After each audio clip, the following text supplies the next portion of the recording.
Welcome to our channel. Today we how to authenticate PayPal account for US e-commerce checkout easy tutorial step by step clearly. To authenticate your PayPal account for US e-commerce checkout, begin by visiting the PayPal website. Log into your existing PayPal account using your email address and password. Once logged in, navigate to the settings icon located in the top right corner of the page. Click on the account settings option to access your account details.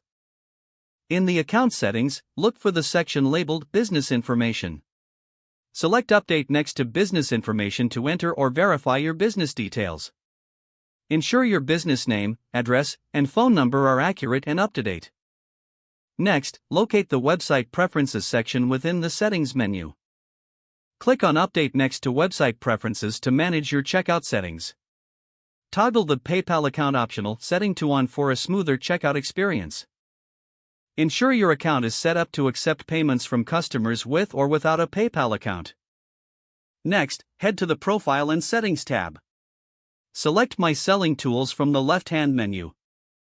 In this section, find API Access and click Update to enable additional functionality. You may need to generate API credentials for your e-commerce platform. Follow the prompts to create or request your API username, password, and signature.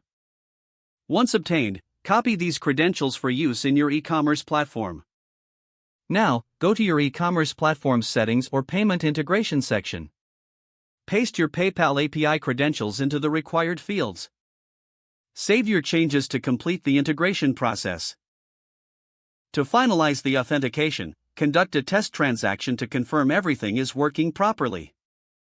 Review the transaction in your PayPal account to ensure it was successful.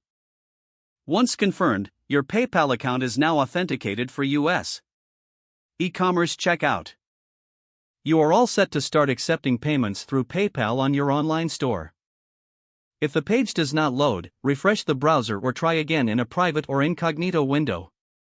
Make sure you are using the correct email address, then retype it carefully to avoid small typos. If your password is not accepted, use the reset option and create a new strong password you can remember. Don't forget to like this video and subscribe to our channel for more step-by-step tech guides.